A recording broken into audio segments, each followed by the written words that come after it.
반갑습니다. 저는 놀이치료사 유은이라고 합니다. 오늘 제가 여러분들과 이야기할 주제는 놀이치료사가 되려면 어떻게 해야 될까? 놀이치료사의 길에 대해서 이야기를 나눠보도록 하겠습니다. 저는 진로 특강을 강의를 많이 다니지는 않지만 블로그나 다른 기관들을 통해서 놀이치료사의 이야기를 좀 들려주세요. 놀이치료사가 되고 싶어요. 라는 그런 의뢰를 조금 종종 받습니다. 그래서 어떤 분들은 유아교육 전공자이시거나 아니면 고등학생이거나 주부이면서 아동 심리치료에 대해서 관심이 있어 하시는 분들이 이제 공부를 시작하기 위해서 도움을 구하시는 분들도 종종 있었습니다. 그러면 제가 알고 있는 수준에서 말씀을 드리도록 하겠습니다. 놀이치료사가 과연 어떤 역할을 할까요? 제가 이전에 영상을 통해서 놀이치료사의 역할에 대해서 조금 언급했던 적이 있었습니다. 놀이치료사는 어떤 치료를 행하는 의료적인 그런 거는 아니고요. 놀이심리상담이라고 보시면 될 것 같습니다. 우리 심리상담은 알잖아요. 자기의 어려운 문제들을 고민을 나누고 해결하는 과정인데 아동 심리 상담이에요. 아이들을 대상으로 해서 그들의 어려움이나 문제점을 해결하는 과정이에요. 그런데 언어적인 상담은 아이들이 아직은 가능하지가 않아요. 놀이치료 오는 아이들 중에는 언어가 유창한 아이들도 있지만 그러지 않은 아이들도 있기 때문에 비언어적인 상담이라고 또 해요.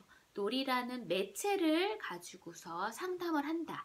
그래서 매체 상담이 중 하나 놀이치료 상담이라고 생각하시면 될 것 같습니다. 그러면 놀이치료 오는 아이들은 대상은 어떻게 될까요? 라는 물음에 대해서는 보통은 심리적인 문제에 있는 경우가 더 많고요. 발달에는 문제는 있지 않지만 단순히 어떤 순간에 아이가 적응을 못하거나 관계가 틀어졌거나 해야 되는 것들을 잘 해내가지 못하는 좌절의 경험이 심하거나 트라우마가 심하거나 그런 아이들 같은 경우에 많이 의뢰가 됩니다. 정서적인 정서와 행동에 어려움이 있는 아이들한테 많이 오고요. 그리고 또 발달적인 문제에 있는 아이들도 옵니다. 발달 지연이 있거나 스펙트럼 문제 아이들이거나 특수적인 문제가 있는 아이들도 놀이치료를 2차적인 차원에서 치료적인 개입으로 활용이 되기도 합니다. 그러면 놀이치료사는 어떤 과정을 거쳐야지 될 수 있을까요? 라는 질문에 대해서는 상담 쪽이 국가 자격증이 그렇게 많지가 않습니다. 국가 자격증은 아마 청소년 상담사이거나 임상심리사 두 가지만 국가 자격증이 있는 걸로 알고 나머지는 아마 다 학회 자격증, 협회 자격증일 겁니다.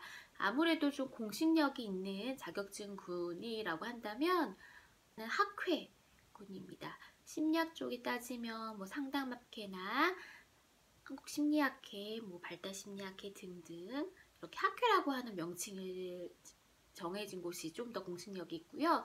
공신력이 있다는 건 그만큼 수용 과정이 더 까다롭고 쉽게 뽑지 않고 엄격한 기준에 의해서 뽑는다는 겁니다. 그래서 저는 심리학을 학부에서는 전공하고 대학원에서는 놀이치료를 전공했기 때문에 저는 한국놀이치료학회에서 공이 인증된 놀이치료사 자격증을 취득을 하고 있습니다.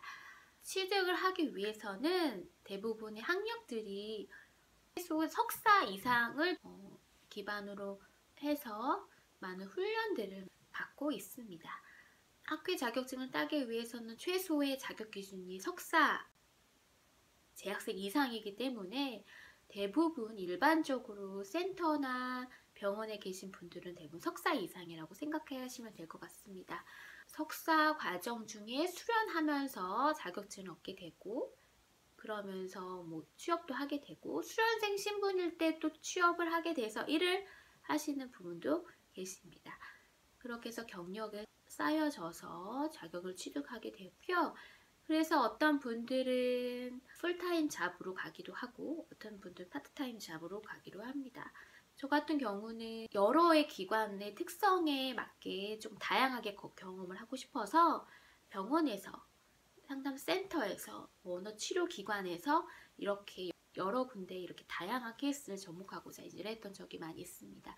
그러다 보니 발달놀이 치료의 관점으로 아이를 하게 되고, 그리고 또 놀이 치료를 받았던 아이가 커서 또 나중에 청소년이 됐을 때 상담을 하게 되는 경우도 있고, 자연스럽게 또 청소년 아이들과도 또 접하게 되고, 그래서 언어적인 상담도 가능하기도 하고, 점점 스펙트럼이 좀 넓어지는 것 같습니다. 급여에 대해서는 정규직 같은 풀타임 잡 같은 경우는 그 소속 기관에 정해진 급여 체계 기준에 따라 조금 달라지겠고요. 그렇지 않고 파트타임 잡 같은 경우에는 치료비의 몇 퍼센트, 5대5냐, 뭐 6대4냐, 이렇게 비율제로 이렇게 세션당 받는 부분으로 이렇게 생각하시면 될 것 같습니다. 내가 한번 도전해 볼 일이고 해보고 싶은 마음이 많이 들거나 그러면 도전하기에도 굉장히 가치가 있는 일이라고도 생각이 듭니다. 저희 쪽은 또 아이를 낳고 또 키우게 되면서부터 인간에 대한 이해가 좀 넓어진 것 같거든요. 저희 경험상. 그러다 보니 늦게 키우시면서 공부하시는 분들도 많이 있으시고, 또 아이를 다 키우시고 나중에 또 공부하시는 분들도 지금 굉장히 다양한 유형인 것 같습니다.